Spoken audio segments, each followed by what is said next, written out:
Hey y'all. You know what time it is. Ha! Get into it! I didn't drop it this time, which is awesome.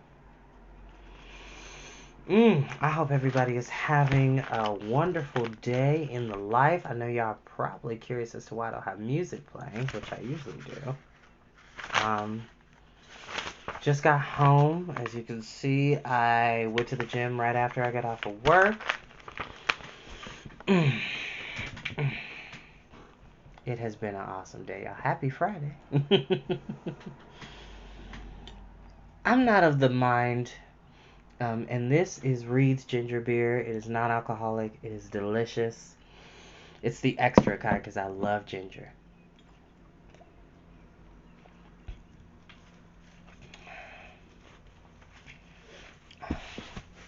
Had to clarify because I don't want people thinking I'm having spirits while I'm reading. That is not a thing for me. But I hope everybody's having a good day. I found this really awesome, just this medley called You're a Heartbroken Mermaid. And it has a beautiful illustration from Hans Christian Andersen's The Little Mermaid, which is a story I probably will read on here at some point. The Little Mermaid, the original story, is incredibly sad and it is incredibly dark.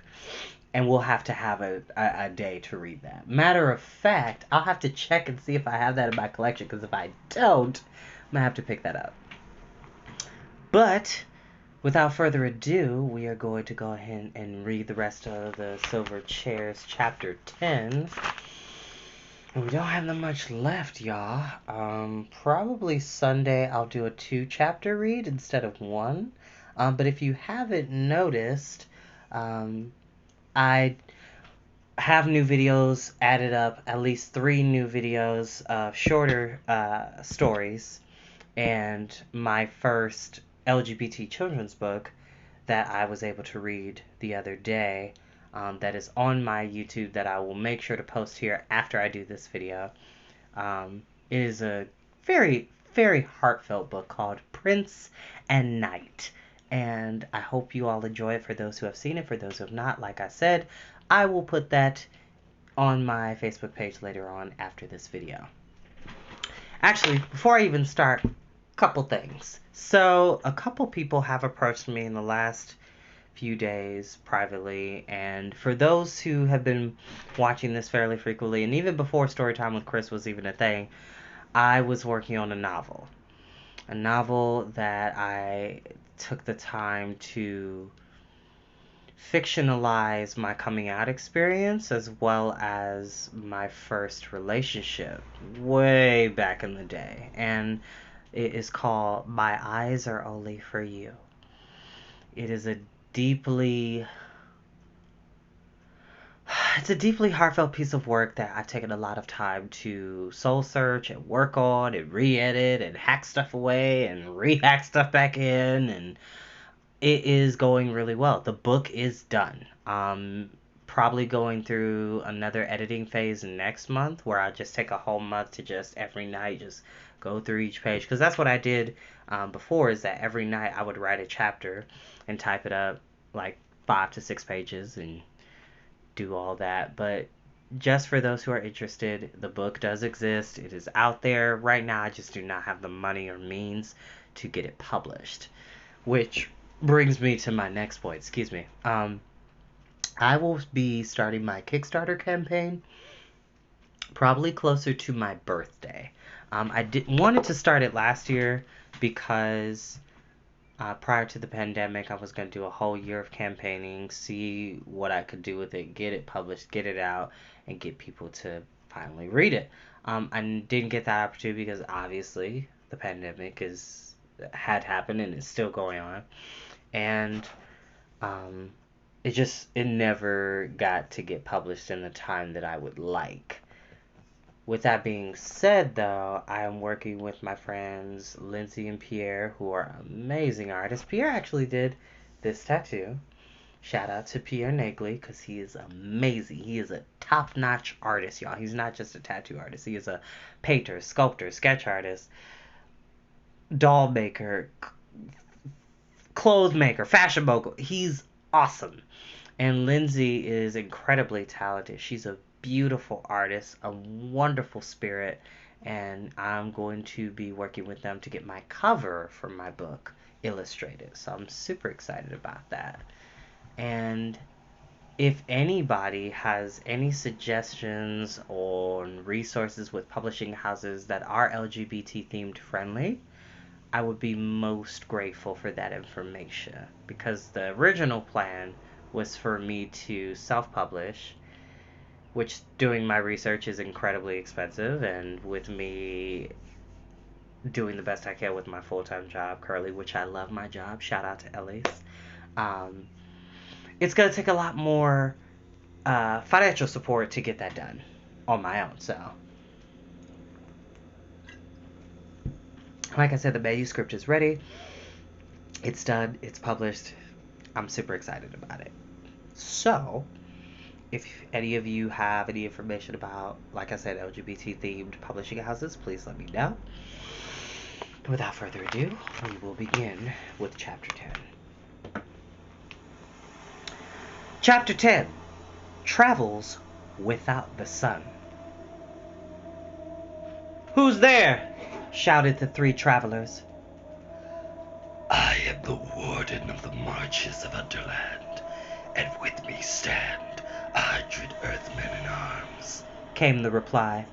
"Tell me quickly, who are you, and what is your errand in the deep realm?" "We fell down by accident," said Puddleglum, truthfully enough. "Many fall down, and few return to the sunlit lands. Make ready now to come with me to the Queen of the Deep Realm."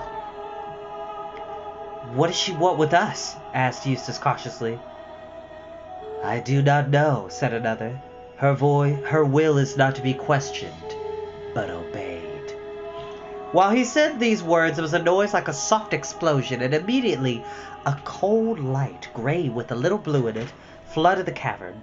All hope that the speaker had been idly boasting when he spoke of this 100 armed followers died at once. Jill found herself blinking and staring at a dense crowd. They were of all sizes, from little gnomes barely a foot high to stately figures taller than men. All carried three-pronged spears in their hands and were dreadfully pale, and all stood as still as statues. Apart from that, they were very different. Some had tails and others not. Some wore gray beards and others had very round, smooth faces, big as pumpkins. There were long pointed noses and long soft noses like small trunks, and great blobby noses. Several had single horns in the middle of their foreheads, but in one respect they were all alike. Every face in the whole 100 were as sad as a face can be. They were so sad that after the first glance, Jill almost forgot to be afraid of them. She felt she would like to cheer them up. "Well," said Puddleglum, rubbing his hands, "this is what I needed. If these chaps don't teach me to take a serious view on life, I don't know what will. Look at that little fellow with the walrus moustache, or that one with the—" "Get up," said the leader of the Earthmen. There was nothing else to be done. The three travelers scrambled to their feet and joined hands. One wanted the touch of a friend's hand at a moment like that, and the Earthmen came all around them, patting on large soft feet, of which some had 10 toes, some 12, and others none. "March," said the warden, and march they did. The cold light came from a large ball on top of a long pole, and the tallest of the gnomes carried this at the head of the procession. By its cheerless rays they could see that they were in a natural cavern. The walls and roof were knobbed, twisted, and gashed into 1,000 fantastic shapes, and the stony floor slopped downward as they proceeded. It was worse for Jill than the others, because she hated dark underground places. And when, as they went on, the cave got lower and narrower, and when at last the light bearer stood aside, and the gnomes one by one stooped down and stepped into a little dark crack and disappeared, she felt she could bear it no longer. "I can't go in there, I can't, I won't," she panted. The Earthmen said nothing, but they all lowered their spears and pointed them at her. "Steady, Jill," said Puddleglum. "Those big fellows won't be crawling in there if it didn't get wider later on. But there's one thing about this underground work. We shan't get any rain." "Oh, you don't understand. I can't," wailed Jill. "Think how I felt on that cliff, Pole," said Eustace. "You go first, Puddleglum, and I'll come after her." "That's right," said the Marshwiggle, getting down on his hands and knees. "You keep a grip on my heels, Jill, and Eustace will hold on to yours. Then we'll all be comfortable." "Comfortable," said Jill, but she got down, and they crawled in on their elbows. It was a nasty place. You had to go flat on your face for what seemed like half an hour, though it may really have only been 5 minutes. It was hot. Jill felt she was being smothered. But at last a dim light showed ahead, and the tunnel grew wider and higher, and they came out hot, dirty, and shaken into a cave so large that it scarcely seemed a cave at all.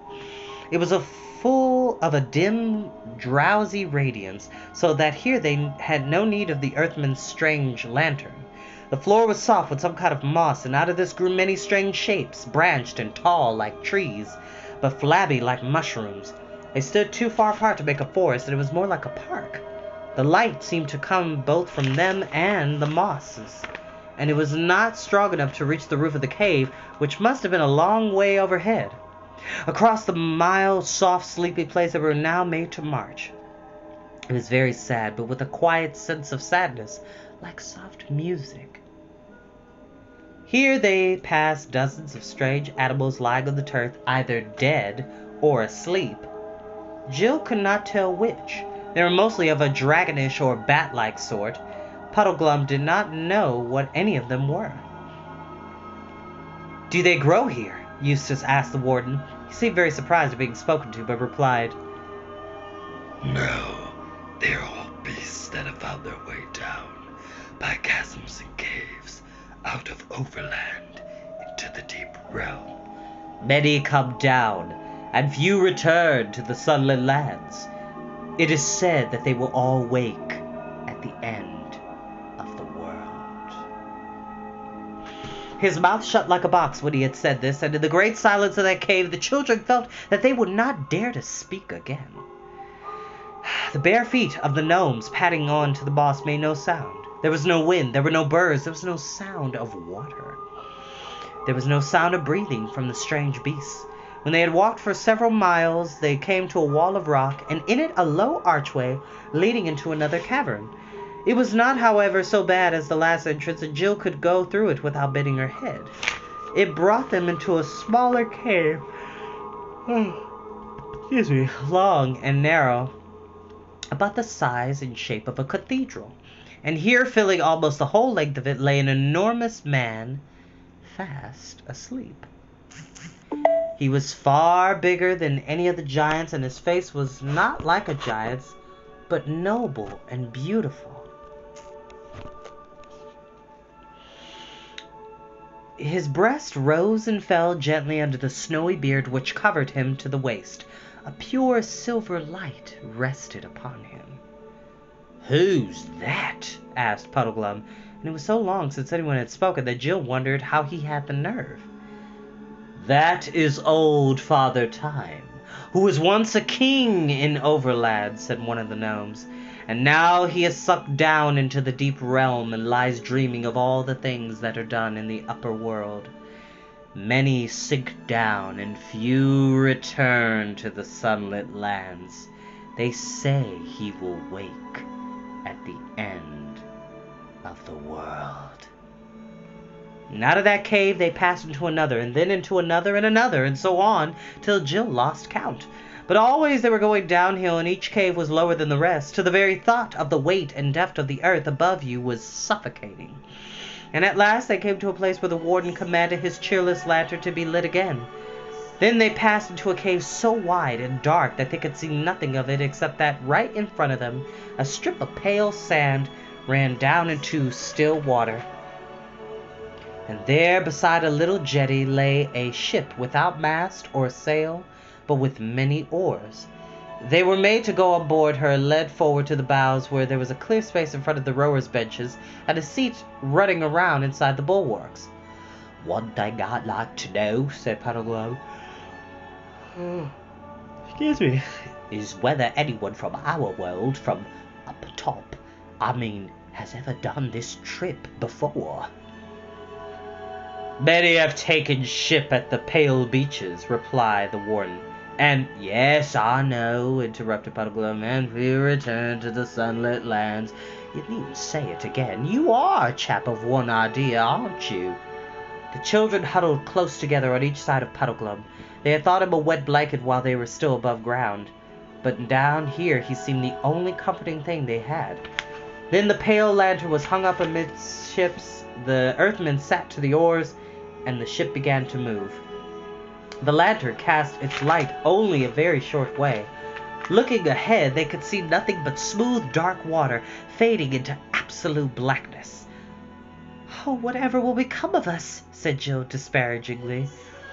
"Now don't you lose your spirits down, Jill," said the Marshwiggle. "There's one thing you've got to remember. We're back on the right lines. Well, we were to go to under the ruined city, and we are under it. We're following the instructions again." Firstly, they were given food, flat, flabby cakes of some sort which had hardly any taste, and after that they gradually fell asleep. But when they woke, everything was just the same. The gnomes were still rowing, and often they woke and slept and ate and slept again. None of them could ever remember. And the worst thing about it was that you began to feel as if you had always lived on that ship, in that blackness, in the darkness, and to wonder whether sun and blue skies and wind and birds had not only been a dream.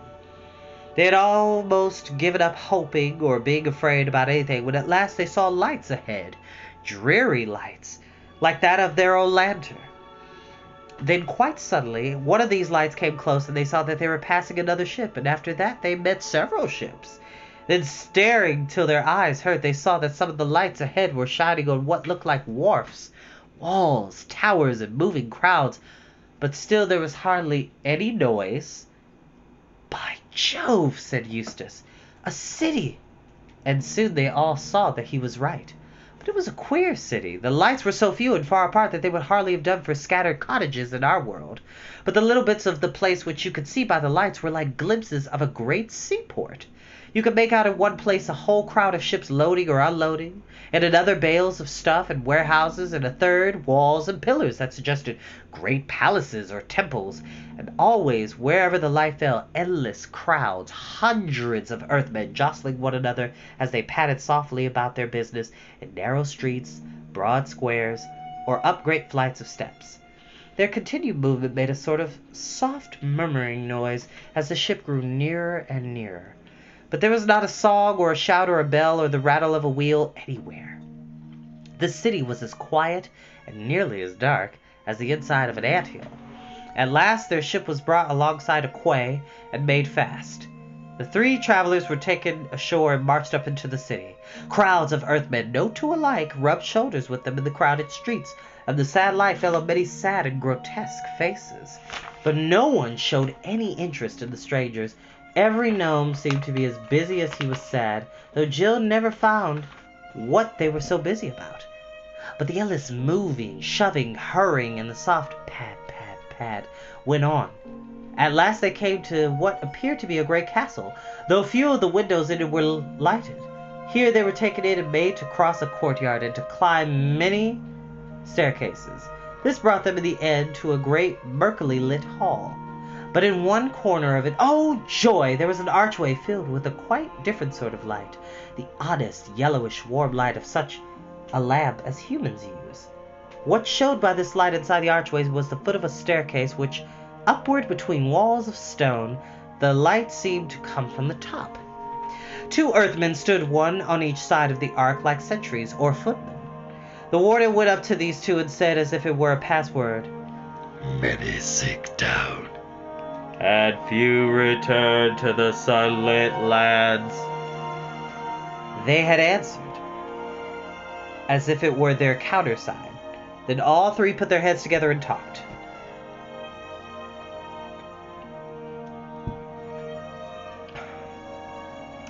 At last, one of the two gnomes in waiting said, I tell you, the king's grace is gone from hence on her great affair. We had best keep these top dwellers in strait prison till her homecoming. Few return to the sunlit lands. At that moment, the conversation was interrupted by what seemed to Jill the most delightful noise in the world. It came from above, from the top of the staircase, and it was a clear, ringing, perfectly human voice. The voice of a young man. What coil are you keeping down there, Malagatharum? It shouted. Overwelders. Overwelders? Ha! Bring them up to me presently. Please it your highness to remember, began Malagatharum, but the voice cut him short. It pleases my highness to be principally obeyed, old mutterer. Bring them up, it called. Malagatharum shook his head, motioned to the travelers to follow, and began going up the staircase. At every step the light increased. There were rich tapestries hanging on the walls. The lamp shone golden through thin curtains at the staircase's head. The earthmen parted the curtains and stood aside. The three passed in. They were in a beautiful room, richly tapestried, with a bright fire on a clean hearth, and red wine and cut glass sparkling on the table. A young man with fair hair rose to greet them. He was handsome and looked both bold and kind, though there was something about his face that didn't seem quite right. He was dressed in black and altogether looked a little bit like Hamlet. Welcome, overwelders, he cried. But stay a moment, I cry you mercy. I have seen you two fair children, and this your strange governor before. Was it not you three that met me by the bridge on the borders of Ettinsmoor when I rode there by my lady's side? Oh, you are the Black Knight who never spoke, exclaimed Jill. And what was that lady, the Queen of Underland? Asked Puddleglum, but in no very friendly voice. And Eustace, who was thinking the same, burst out, Because if it was, I think she was jolly mean to send us off to a castle of giants who intended to eat us. What harm have we ever done her, I should like to know? How? Said the Black Knight with a frown. If you were not so young a warrior boy, you and I might have fought to the death on this quarrel. I can hear no words against my lady's honour, but of this you may be assured, that whatever she said to you, she said of a good intent. You do not know her. She is a nosegay of all virtues, as truth, mercy, constancy, gentleness, courage, and the rest. I say what I know. Her kindness to me alone, who can in no way reward her, would make an admirable history. But you shall know and love her hereafter. Meanwhile, what is your errand in the deep lands? And before Puddleglum could stop her, Jill blurted out, Please, we're trying to find Prince Rilian of Narnia. And then she realized what a frightful risk she had taken. These people might be enemies, but the knight showed no interest. Rilian? Narnia, he said carelessly. Narnia, what land is that? I've never heard the name. It must be 1,000 leagues from this place, of these parts of the overworld that I know. But it was a strange fantasy that brought you seeking this. How did you call him? Billion? Trillion? In my lady's realm. Indeed, to my certain knowledge, there is no such man here. He laughed very loudly at this. And Jill thought to herself, I wonder, is that what's wrong with his face? Is he a bit silly? We had been told to look for a message on the stones of the city ruinous, said Eustace, and we saw the words, under me.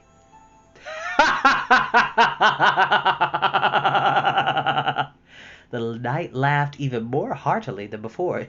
You are the more deceived, he said. Those words meant nothing to your purpose. Had you but asked my lady, she could have given you better counsel. For those words are all that is left of a longer script, which in ancient times, as she well remembers, expressed this verse. Though under earth and throneless now I be, yet while I lived all earth was under me. From which it is plain that some great king of the giants, who lives and lies buried there, caused this boast to be cut in the stone over his sepulchre. Though the breaking of some stones and the carrying away of others for new buildings, and the filling of the cuts with rubble has left only 2 words that can still be read. It is not the merriest jest in the world that you should have thought they were written to you. This was like cold water down the back to Eustace and Jill, for it seemed to them very likely that the words had nothing to do with their quest at all, and that they had been taken in by a mere accident. "Don't you mind them," said Puddleglum. "There are no accidents. Our guide is Aslan, and he was there when the giant king caused the letters to be cut, and he knew already all things that would come of them, including this." "This guide of yours must be a long liver, friend," said the knight with another of his laughs. Jill began to find them a little irritating. "And it seems to me, sir," answered Puddleglum, "that this lady of yours must be a long liver too, if she remembers the verse as it was when they were first cut it." "Very shrewd, Frogface," said the knight, clapping Puddleglum on the shoulder and laughing again.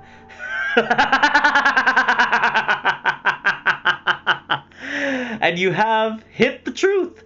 She is of divine race, and knows neither age nor death.